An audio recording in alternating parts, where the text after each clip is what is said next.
Today's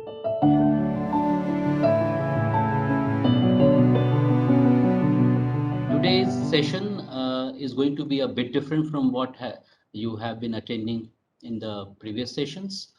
This is I would consider it a kind of a privilege for the young authors to get introduced into the world of editing and publishing and how it actually operates by one of the stalwarts of Indian publishing. And while you are working and while researching on your content, you should have enough, some kind of perspective and some kind of a grounding about how your work is going to be published, how it reaches the reader, the market, and what kind of feedback comes back to the author. So, good afternoon, madam. I would briefly read out your profile. You don't need any introduction, but since it is a group of young authors, it is for their benefit. I will briefly read it out. Nitasha Devasar is Managing Director, Taylor and Francis India, and Vice President and Commercial Lead India, South Asia and Africa. She is two-term president of the Association of Publishers in India, API, the trade body for international publishers in India, and is the immediate past president. Prior to joining Taylor and Francis, she was academic publishing director at Oxford University Press India for 12 years. A writer and commentator on Indian publishing, her edited book, Publishers and Publishing, Inside India's Book Business, published in 2018, gives a panoramic insider's view. She sits on the editorial board of Logos, Journal of the World Publishing Community, published by Brill. Nitasha is an advisor to the Women Leadership Forum of Asia and mentors aspiring leaders on the Taylor and Francis Group Women Leadership Program. She was lauded at Channel News Asia's Woman of Substance in Asia in 2017. Her leadership focus is on business and personal transformation, and she is currently working on a book on her leadership journey. A very, very warm welcome on behalf of National Book Trust, madam. Our director, Colonel Yuvraj Malik, is traveling, but he is likely to join for a brief for his brief inputs. And as I have already explained, it's a pan-India audience. They have come through an all-India contest. Book proposals were invited from them on various aspects of national movement. Mentors have been assigned to them who are, scholars, and they are working.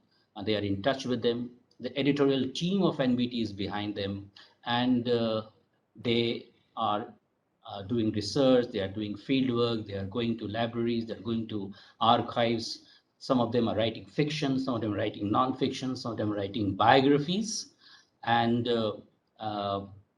so we look forward to a perspective which would surely go a long way in enriching their worldview. Madam, the stage is all yours. Thank you.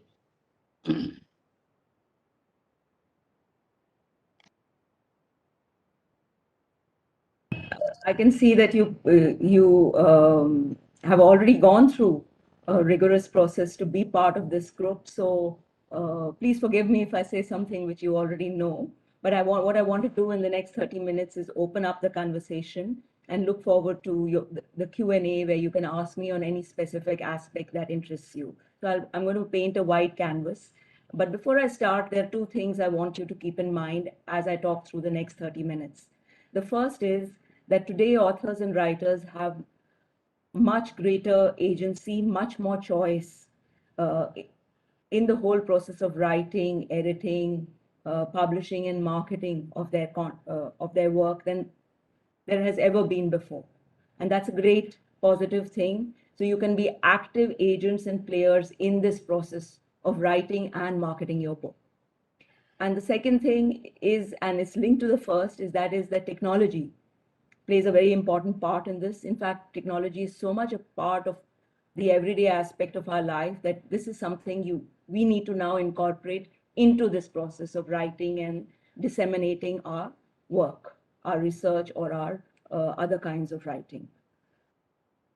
What this means for authors, and while it's great to have that choice and be part of the process, what it means for all of you is that you have to invest as much time, effort, and research in the marketing of your book as you are doing in the writing of it. And in my career and journey, I've noticed that where authors and writers are more proactive, that added value comes to their book first in its production, and then later and most importantly in its outreach. So let's start with some basic questions. And these are, the first question is why? Why are you writing this book? What is your motivation in doing it? This is a really important question to ask because it actually decides and impacts all that you do after, in the ongoing process. The next and related question is, who are you writing this book for? Who is your audience? Now, you may say, my audience is general, it's everybody. And the moment you say that, actually, your audience becomes nobody. So if you're writing for a specialist audience as a researcher, then the answer may be a little easier. If you're writing for a wider audience and you say my audience is general, you need to be specific of what aspect of the general or what kind or what nature of the general audience that you are addressing. And the next question may actually help you with that, and that is, what is the competition? What are the other books in the area? What topics are they covering? Who is publishing them? All of this. And again, you may say, my book, doesn't have any competition, perhaps. And that would be actually a big pitfall, because it means that you're not digging enough, you're not researching enough to find out what the arena is, what the landscape is. And you need to know that in order to answer the final question, which is, how is your book different? Are you providing certain value or service or information that is not available before? Are you framing that existing information in a different way to help people understand it better? Do you bring a different perspective? So how is your book different? And spending time, as I said, in all of these things and in these answers to these questions will help in the writing of your book. And actually, you may start by thinking that your book is focusing on something and for a specific audience and, its difference. And as the the book evolves and you work on it, some of this may shift and change, and that's perfectly all right. But it is always good through the process to go back to these questions. Every time you are, getting lost in the detail or, getting too much into the story, you step back and say, find the answers to these 4 questions, and actually that will clarify your path forward. Okay, assuming you've done this, now you get on to the writing of your book. And, you people have already done your book proposal, but the purpose of the book proposal was to get, to be part of this esteemed group. Now, is that the book proposal that is going to ultimately become your book? If it is, that's great. If it isn't and needs to be refined, and it forms the skeleton of your book, there are again certain things that you should be keeping in mind. Even if you've already passed this point in your process, it's good to go back and cross-check based on what I'm going to say. So here the key thing, what is this book proposal? It's actually an advertisement for your ideas and for showcasing what you are presenting for your audience. And later on, if this book proposal is done it evolves into the book Blurb, something which is used for marketing.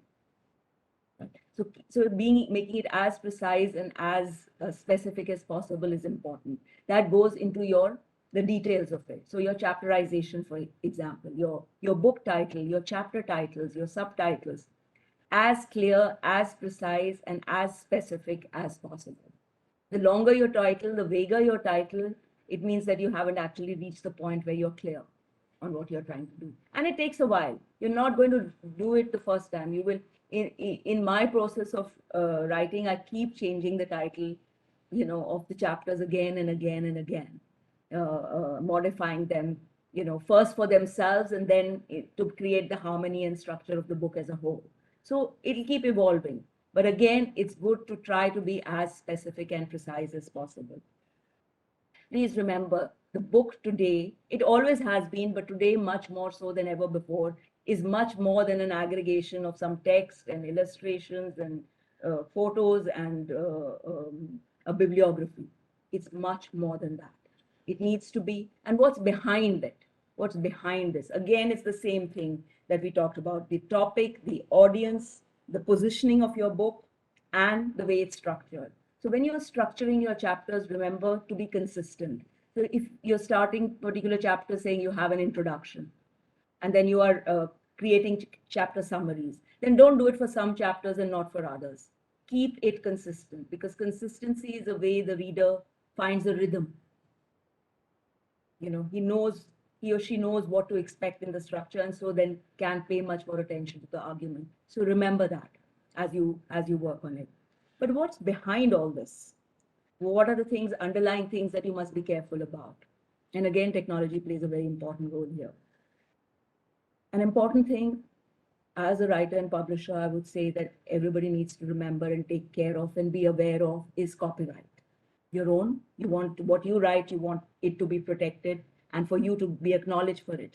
Similarly, if you're picking up content or visuals or material from another source or another writer, make sure that you are acknowledging if it's below the limit where you have to seek permission. And if you need to seek permission, then it's worthwhile doing it. If you don't know how, you can look at, you can, seek the help of your publisher. You can also look up how to do it, but it's really, really vital to do it.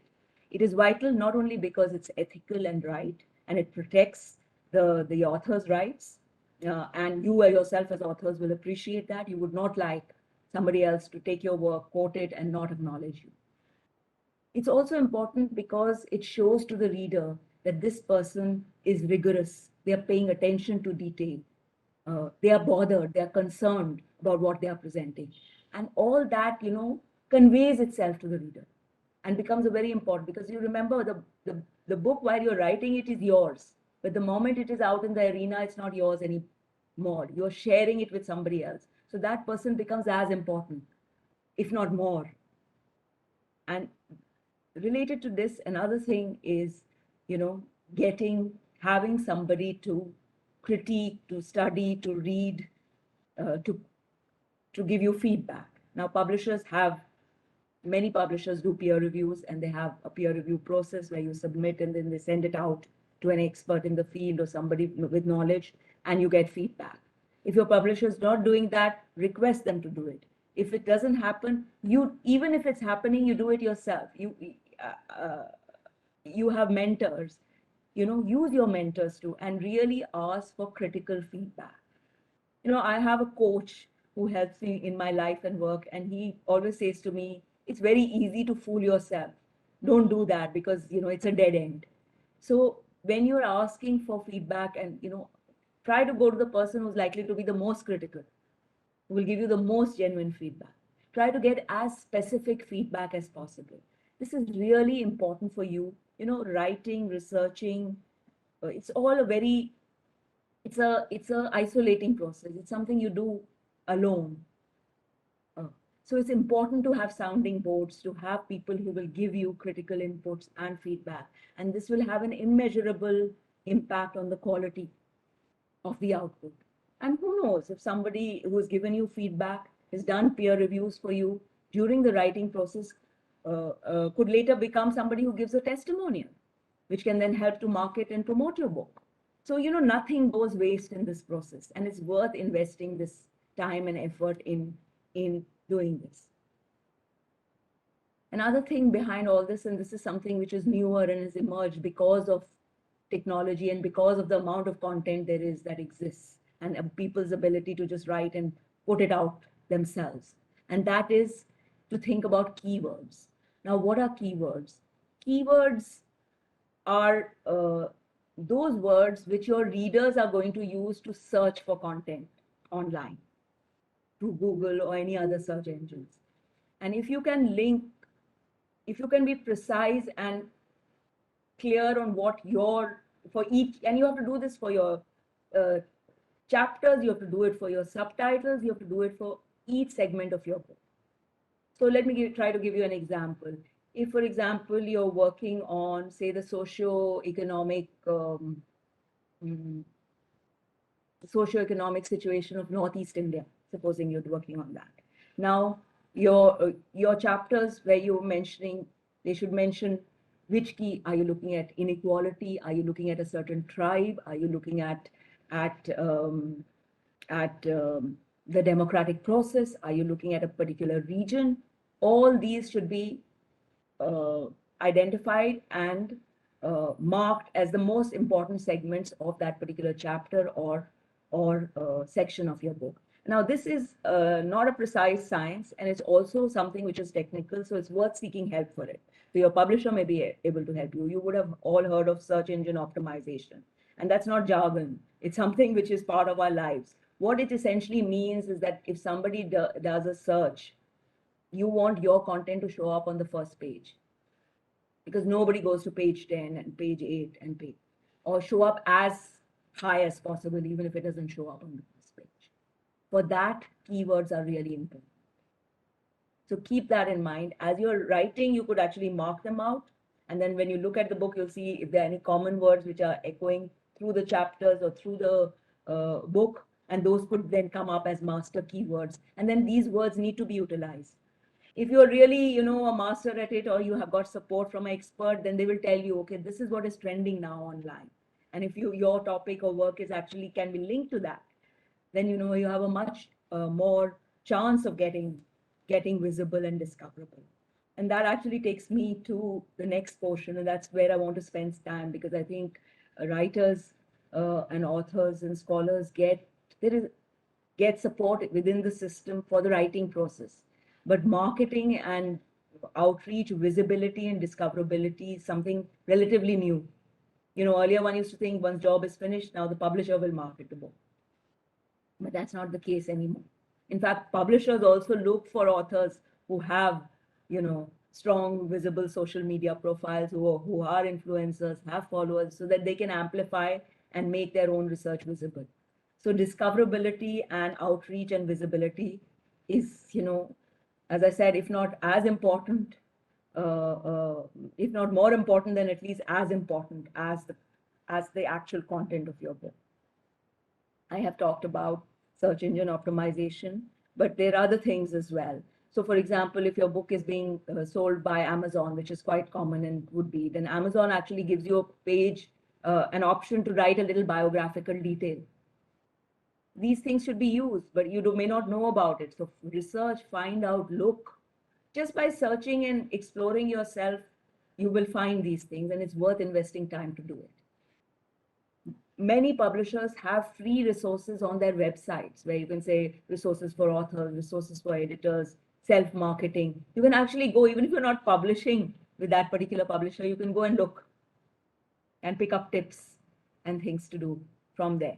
So anyway, coming back to Amazon, they have this bibliographical opportunity page where you can actually put in your details. And if you, alongside your publisher, you can also put in a message to readers. You can't do it as an individual, but with your publisher, you can. If you want to make a message to people who come to that page and want to look at your book, it's worth exploring that. If you're, a professional or an academic and you're using those platforms like LinkedIn or Google Scholar, then that's a great place again to be visible. If you're a researcher, then you should get an ORCID ID, an ORCID ID.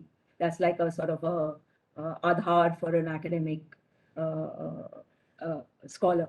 So if you don't have it, it's free. You can just get it, and it becomes a sort of a marker. So with that ID, all your content can be found, and it's a way in which searches can easily be link all that you've written. So if you don't have it, get one. If you are, more progressing on this journey and you have a website of your own, that's great. Use that to amplify and to this thing. If you have, if you have regular feeds or if you have a newsletter, or, it's a great way of amplifying on social media. But also remember the other side of this.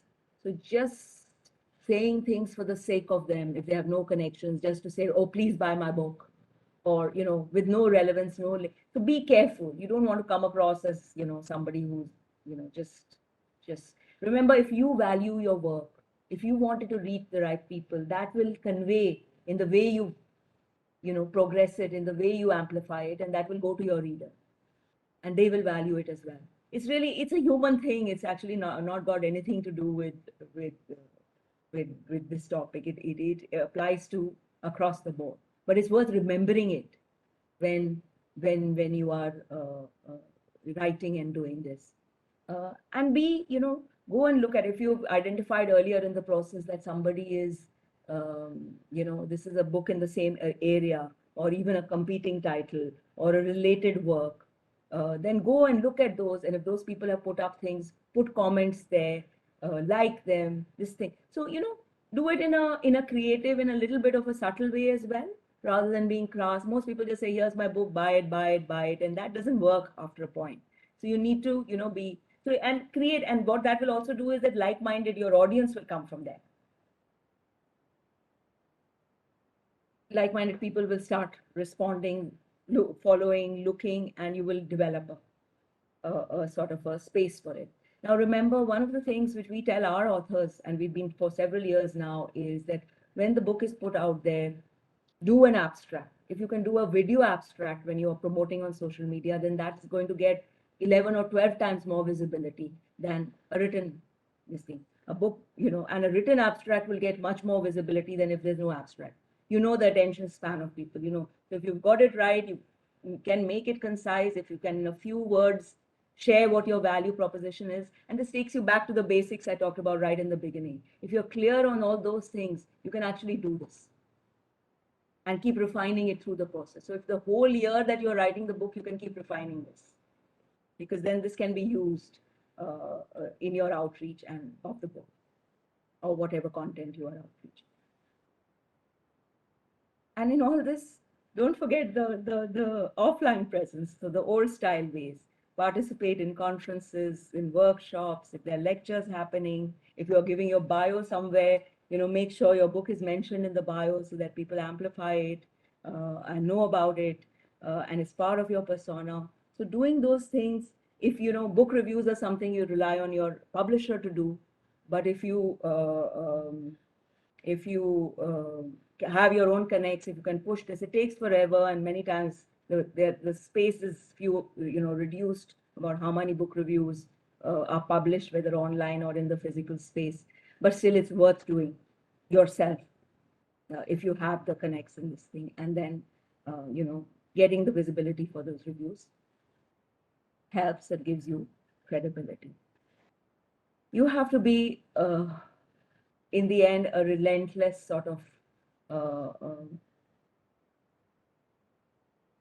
a promoter, yeah, if you want to use that word, but there is a lot of content. There's something, Google is hit with millions and millions of bytes of content on any topic. If you are not discoverable, if you cannot make your work visible to the right audience, to the people who seek it, it's a big problem. It's even a bigger, it's easier maybe to write than it is to reach the right audience. So you need to keep in mind these things. You need to understand and use technology. That means you have to make a lot more effort. As I said, I will conclude by actually saying what I said right in the beginning, that you have to put as much, if not more, research and effort in the outreach and marketing of your book as you do in the writing of it. I think lots of questions are popping up, so I'll stop there and I'll take the questions. Thank you. Thanks a lot.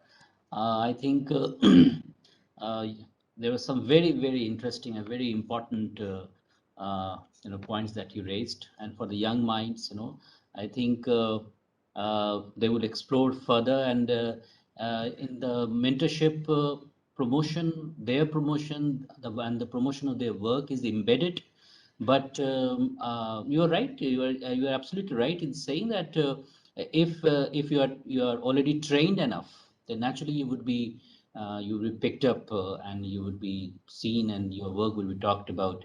And the world has changed with so much over information, so we have to fight for our ideas to get through. That's the main point actually. So I would request now our PRO, Ms. Sneha ji, to kindly moderate the questions and help madam. Thank you.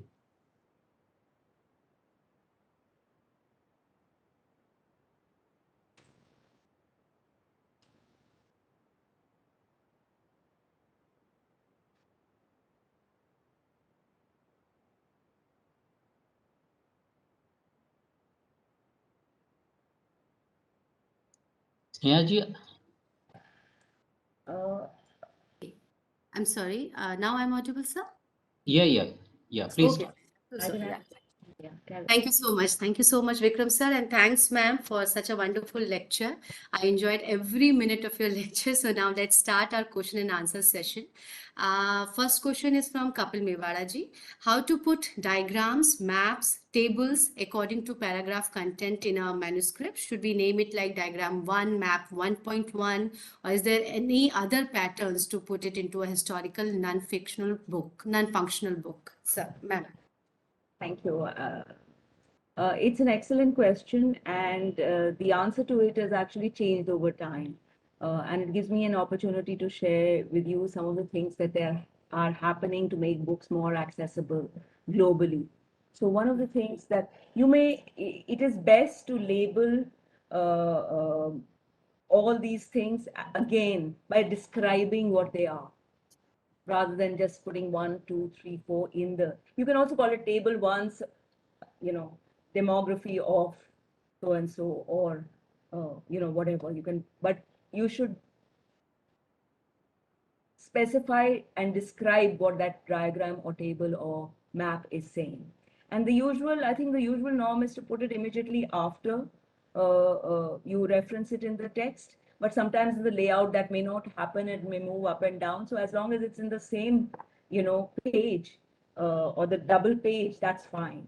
Usually it's better not to mention it in one page and then have to flip the next page. So that is something you have to work with your publisher on. But I should also take this opportunity to mention to you something called alt text, which is basically means alternative text. And this is something which is now required. For example, if you were publishing with us, you would be required to put in alternative text as part of the description of all your diagrams, visuals. And this is a requirement now in the European Union, and it can soon become all over the world. And this basically means that if a visually impaired person is reading your book by using Braille, then they will have a description of the picture because they can't actually see the picture or the map or the diagram. And this is called alt text, which is short for alternative text. So increasingly, again, you have to explain that text. And that's a really good thing. And I hope that we also come to it at a point sooner rather than later so that it can support the accessibility of our books. Okay, ma'am. So the next question is from Sohardya Day. He's asking what details should be included in the USP while pitching a TypeScript to a publisher. How should the USP that is used in the pitch be different to the USP that is included with the final work when the same is processed and marketed to a wider audience? Thank you. That's you guys are asking very different, very good questions actually. Very interesting questions. Okay, so the USP goes back again to what I mentioned, the questions I mentioned. You know, why are you writing this book? Whom are you aiming at it? Where you in this case you would not mention the competition, but you would say in this, you would contextualize it in a particular literature. So you would say, there's so much writing on freedom fighters, but I am, focusing on the lesser known regional battles and fight, our unknown soldiers, for example. I mean, I'm just making this up as I go along, so please forgive me if it sounds crazy. But So if you can be as precise as possible as what you think, in the first stage, you have to think of it by looking inwards. Why am I writing this? And in this case, what is my motivation? What will I want to showcase the unknown heroes of my region. I want to do it in the language which is accessible to my village, my city, people around me. I want to make a difference by putting this into the mainstream literature on the Indian freedom struggle, where there are so many unknown people who are not represented. Why am I wanting to do it? It starts from there, and then how is it different? I'm looking at aspects which have not been looked before. I'm looking at this literature has been explored a lot, but it has not been explored from this particular perspective. Okay. So, and later on, when you come to the marketing part of it, this is you're doing in the beginning. Your book will evolve, it will change, it will morph, and then you might reach a different point by the time you finish it. And when you're doing the marketing blurb, then you have to look outwards. What is the audience I'm aiming for? What would they be wanting? What are they looking for? Remember those keywords. Anybody looking for something on, and you can test it by putting on an audience hat yourself. You look for something on the freedom struggle. Without thinking, what will you type in when you do a Google search? So you can test this yourself, and you can. It's both a science and an art, and the art part you can do yourself, and if you can get some technical help with the scientific part of it, with the technical part of it, then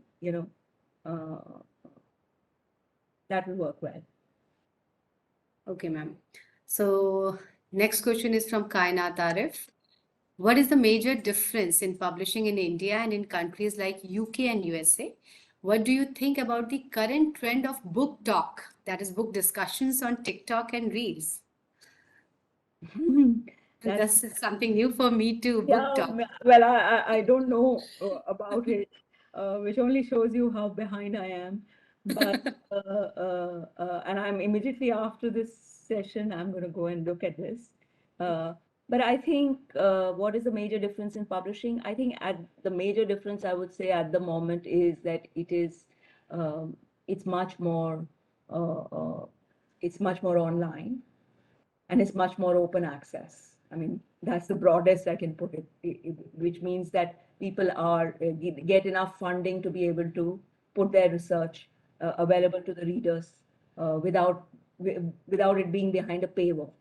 What is also happening is that the conventional book is actually, because it's online and it's becoming more and more digital, what's happening is that the format of the book no longer is important. So this part of how authors have a choice, readers also have to have a choice. So you can just pick up chapters. You don't have to take the whole book. You can just say, okay, I'm only interested in the data part, and look at that. And one of the things which connects back to the previous question about figures and diagrams, and that is that authors today have the choice, and if that when you're putting data, you put the back this thing. So it's not just enough to put the source, but you also can link it back to where that data is coming from. And if that is done, then your reader can actually go back there and look at the same data and perhaps come up with a different interpretation. And then they can interact with you and exchange. So it becomes like a live interaction where they're saying, okay, I'm looking at this data and I'm seeing something different. And this happens in economics. It happens in science, where it's not where you're looking at raw data or at data coming out of research. And so it becomes an interactive process where different people are using that same data. But the thing here is then you can't fudge. We have a lot of quality problems in this country. So you can't do any of those things because you'll get caught up. And that's the other side of technology. But if you're able to be ethical and transparent about it, what you can get is an ongoing conversation about your research with somebody else, which is very valuable if you're a researcher or working on, because again, otherwise you don't, and there are no boundaries, right? You can talk to anybody anywhere in the world and get that help and that access. It's a very broad answer. And I'm sorry, book talk is something I don't know about. Yeah, so I'd rather not hazard an answer. That's okay. So the next question is from Ashisha. Thank you for the enlightening session. Can you elaborate a little on the ID marker that you mentioned, as well as the message on Amazon portal for readers? By the video abstract, did you mean something like an Insta reel talking about what the book is about? Okay, let's taking the last one first. It could be that. It could be you could put it, post it on Facebook. Or if you are reaching out to a specific target audience and they're closed groups of which you are part of, you could put it there. So it's just, 30 to 60 seconds of what your book is about. That's all, you know. So the idea I was talking about is called ORCID, ORCID. If you go and look it up, you will find the details for it and you can register. So it's a marker which marks, it's against your name. So any content that you do will be marked in that, and that makes it searchable and identifiable.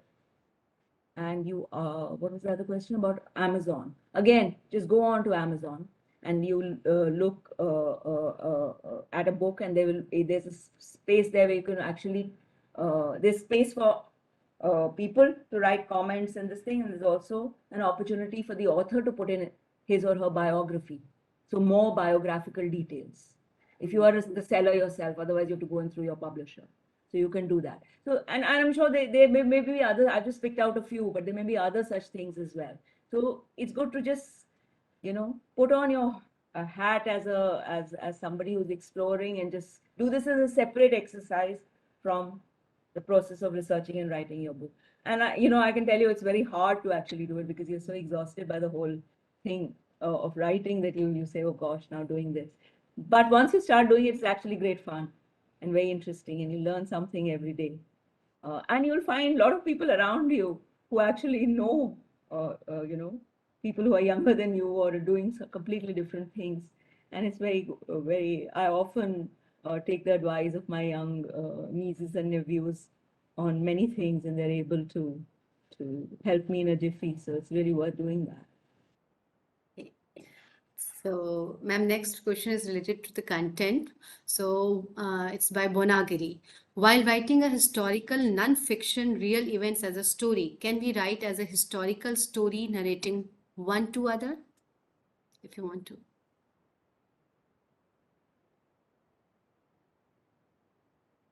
I'm not sure I understand the question.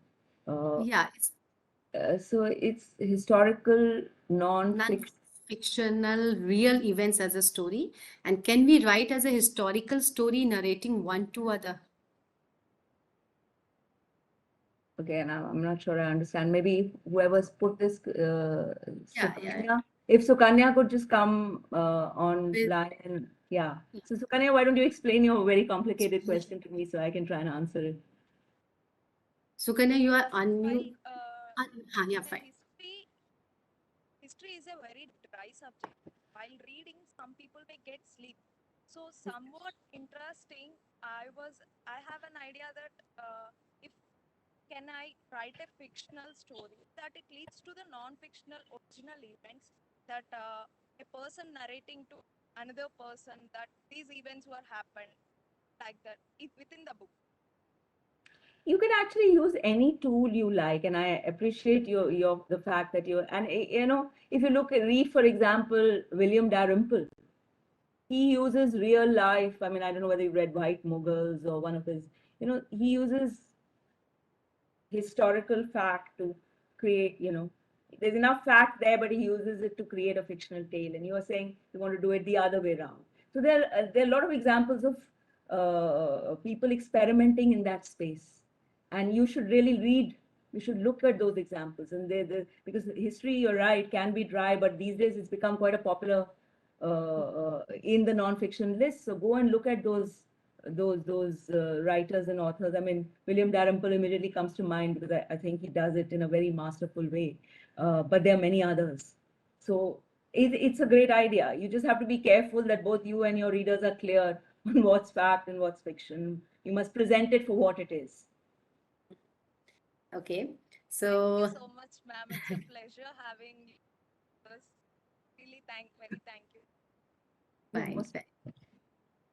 So next question is from Kapil. Generally, my ebooks are more saleable than hard copy and paperbacks. Is that good for this time, or we should focus online form of marketing our books? again, that question is not. Ebooks are more saleable than Saleable than the print hard books. copy and paperbacks. Is that, yeah, that part I got. Is that good for this time, or we should We focus should on? focus online form of marketing our books. We should continue with our ebooks or I think, my view on this is very, very, very simple and very, very basic. And it's remained the same through the last 5 or 10 years, where people were saying, print will vanish forever, and what will happen to all of Indian publishing, and, e will overtake everything. And that hasn't happened. So my response to this is that it's the reader's choice. The greatest thing is that we as an audience have a choice. If I want to read a printed book, I will go online, and especially in the last 2 years of the pandemic, where the supply chains of booksellers and bookshops and the Daryaganj marketplaces and book markets all over the country have really been impacted. uh, Buying books online has become the standard way, especially if you live in not in a non-metro, or in a relatively remote place. Then buying books via Amazon or Flipkart or any other platform is the best way of actually getting your printed books. So what I'm saying is that as a writer, we should have all forms available.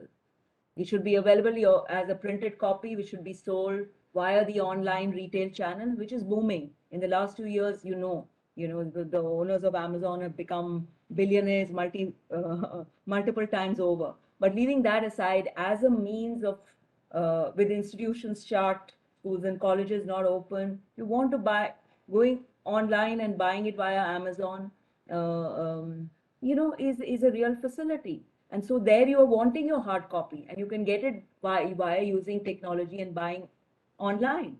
Or if you want to be, on Amazon Kindle, or you want getting ebooks from somewhere, and that's the way your organization or institution has a platform and you get access to ebooks, by all means.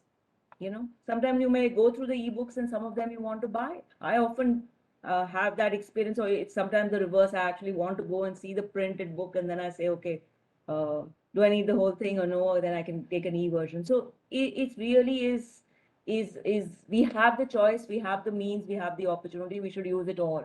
It's not an either or question. okay. So moving towards the next question, Akshat Dev is asking, is there a resource which helps authors with best practices when writing a manuscript? Are there standards, SOPs to maintain cohesiveness, continuity, and to avoid repetition? So as I mentioned, I mean, we could just have a session just on this question. Yeah. But as I mentioned, I mean, if you go on to any publisher's site, if you're writing an academic book, go on to the Taylor and Francis site. If you're writing, more general book, go on to a Penguin or a HarperCollins site, and you will find everything there. It's just that people often don't take the time and this thing to, everything will be there. It's just like when you're applying for a job. If you read the job description carefully, if you pick up the details, if you research the company, you're able to bespoke your CV to that and get the best. So, they could be, I've talked about some of the standard things which you have to do, in writing, the clarity, the framework, the sort of keeping it consistent. But, as I said, we can spend a whole 2 hours on this. So I would urge you to just go. There are lots and lots of resources available. It's just that people don't go and look at them. And they're all free. They're all free. It's not that you have to buy anything, but you have to go there, you have to look for it, you have to explore it, you have to pick out what's relevant for you. And if you do it at 2, 3, these things, you'll pretty much get your own list. When I was doing some background work for this lecture, I explored, and if I'm sitting here on my desk, and I can tell you I've got these little write-ups which say, okay, how to write a successful book proposal, for example. It's all the tips are there. and it's all online. So please just go ahead and look for it. Fine. So next question is related to the podcasts and audiobooks. Ma'am, kindly give suggestions on how to make podcasts a productive one apart from books. I feel that in this period of time, podcast, audiobooks are also new part of learning and expressing ourselves. Kindly give us your opinion. I agree 100%. And I think while Yeah. audiobooks have been a little bit slower in India to pick up, all over the world, they're growing at a hugely fast pace. And the reason they are slow in India is that, these are all very good things to have, but we are used to getting them all for free. We want free podcasts, we want free audiobooks, and that's not possible because all of this costs, this technology is very expensive for publishers to invest in, and they have to invest in it, and then only, it's incremental for each. So in the last, if you look, I was reading somewhere that Amazon Audible multiplied like 100 times the usage of Amazon Audible, which is their audiobooks platform, during the pandemic because they made it free. The moment they put it behind a paywall, everything dropped. So I think uh, absolutely true. Again, there's a lot of accessible, usable, free content available. We use it, but at some point, somewhere there'll be these paywalls, and one has to actually pay for it. But I know of more and more people who are doing this, and you can use your time. You're walking, you're driving, any time of day. The thing about learning, and I think that extends to just reading and this thing, is that it's become anytime, anyway, anywhere, any form, and it's continuous. So earlier one used to do, okay, one finishes school, college, university, and then that's your learning is over. And now you take a job and then that's it.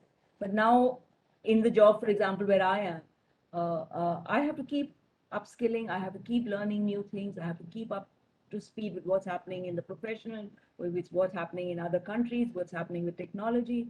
So it doesn't go away. You have to do it all the time. And in order to be able to do it all the time, things like podcasts and audiobooks are hugely valuable. So absolutely, I agree with you 100%. Okay, ma'am. So next question is from Tejas. It's a very interesting one. How can an author be more discoverable when it comes to regional languages and its visibility on search engines? Okay, this is a really good question, and I had planned to cover some of this, uh,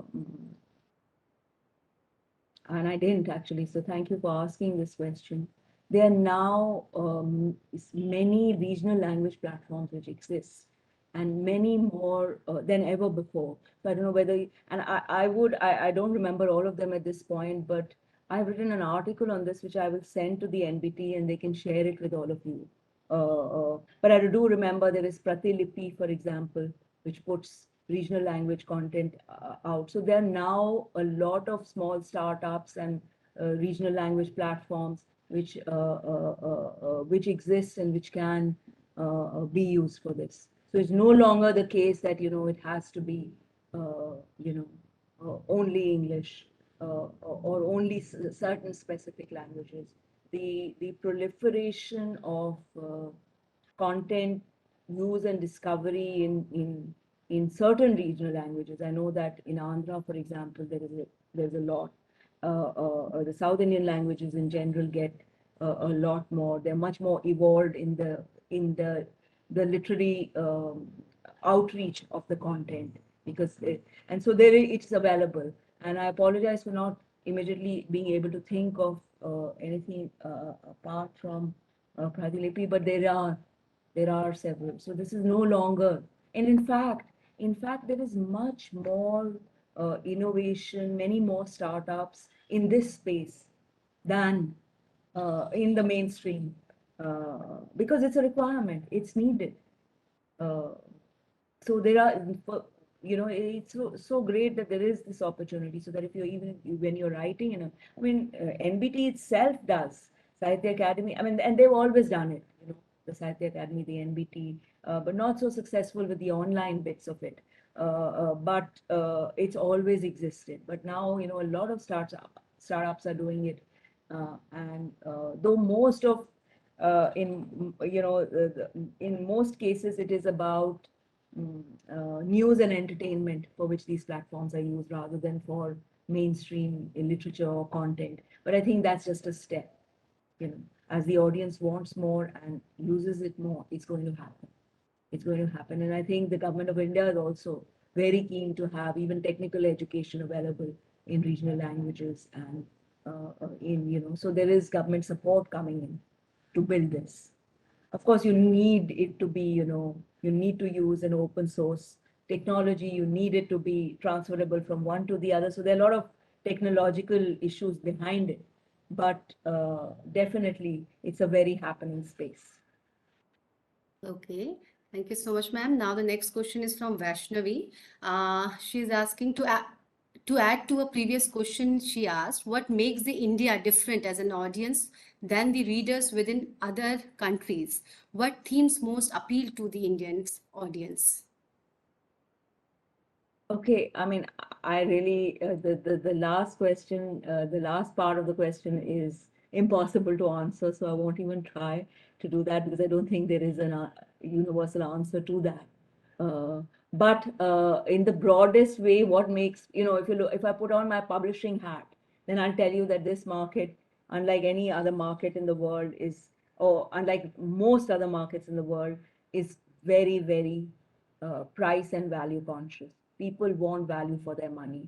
So if the price points are pretty low. That is one thing.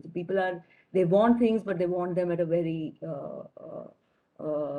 low price, and they want more and more for less and less. And I know there's a Nielsen report which actually tells you that books actually the average pricing of books in the last 5 to 8 years remains lower than the price of a cup of coffee, and that's the reason for that's because of the audience. The downside of this is that because people need to preserve the pricing, so other things suffer, and they shouldn't.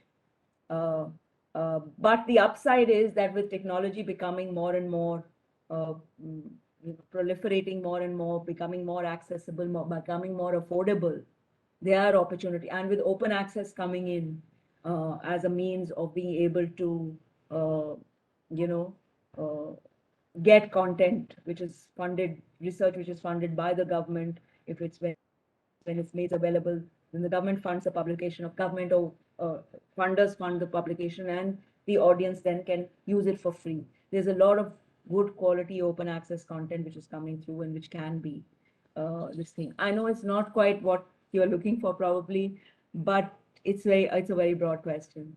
So yeah, I think uh, audiences everywhere want value. They want this thing, but in India, it goes to another extreme. We joke among ourselves. My sales team often says, if you reduce the price to zero even, then our customers will come back and say, okay, now it's zero. Now I want two for zero instead of one.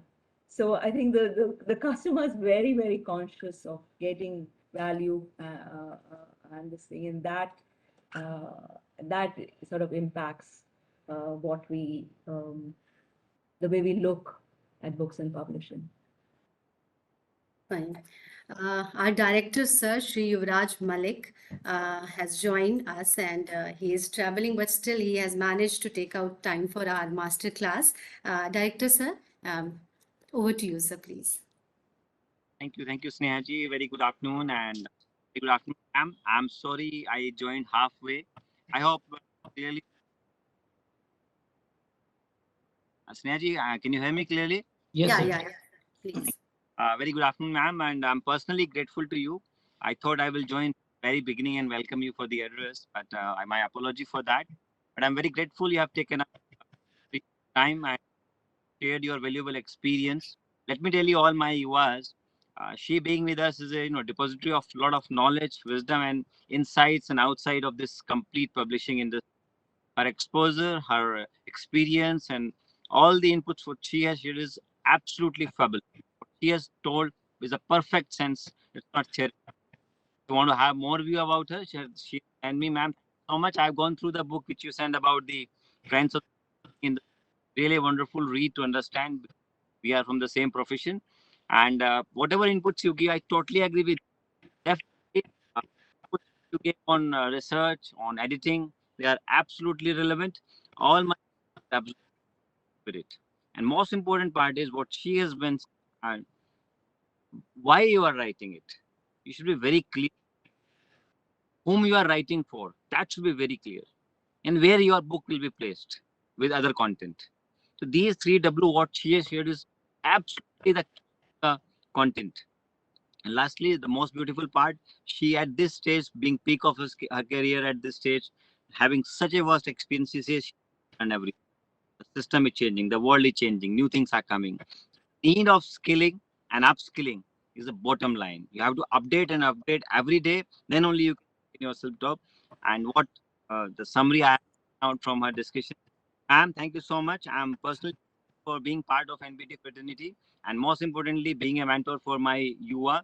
And I'm sure someday where you are going to be on your place and take lead in this sector, and their minds, their ideas, and giving them wonderful experience, which will be a great value addition. Thank you for your Thank you kind. very much. Thank you for your kind words. I'm very happy to be here, to be invited, and to participate today. And I'm really impressed by the quality and caliber of the questions. They're really hard questions. And if we run out of time and there are more questions, I'm quite happy to, if you send them to me, Snehaji, I'm happy to send answers Sure. so that nobody's left out. Because I'm conscious that there are still questions and our time is run out. But thank you so much, Colonel Malik, and मौसम Ashish, बदल रहा है ना राज aunty, इसलिए थोड़ा for मेरा पेट inviting थोड़ा me. Sensitive है. Aishwarya, please mute yourself. Yes, ma'am. Please continue. No, that's all. That's all right. So I just wanted to say thank you, and it's been a pleasure. And I'm happy to come again and share because I think one of the things we need in publishing is to pay forward, to give. It's 75 years of Indian publishing this year, and it's so great to see this celebration alongside the celebration of the nation. And I mean, the resilience and the strength is because there's, people have shared and paid forward, and I'm grateful and happy to be part of that process. So thank you very much for inviting me today. No, it's our pleasure. And next time we'll request you in person. We're going to have a national camp. All these people will meet with, and that will be altogether different experience for you. Absolutely. Thank you very much. Thank you so much, Director Sir, for your inputs and for your time. And thank you so much, ma'am, for explaining answers in such a simple words. And that's all from my side. Vikram Sir, over to you, please. Yeah, thank you. Thank you, sir. And I think we do have 3-4 questions, but since ma'am has to leave for another engagement, so what we will do that we will collect these questions as ma'am has said, and we'll forward to you, and I'm sure you will get a detailed reply. And once again, thanks a lot. I will be very happy to have another session with you because it's such a vast topic, and especially yes, the problems which the regional language writers face in terms of research and online presence, that itself may require a separate session with them. And I'm very thankful to you on behalf of National Book Trust for joining us for this session, ma'am. Thank you. Thank you very much. Bye-bye, everyone. Bye. Take care. Thank you. And all the very best for your writings.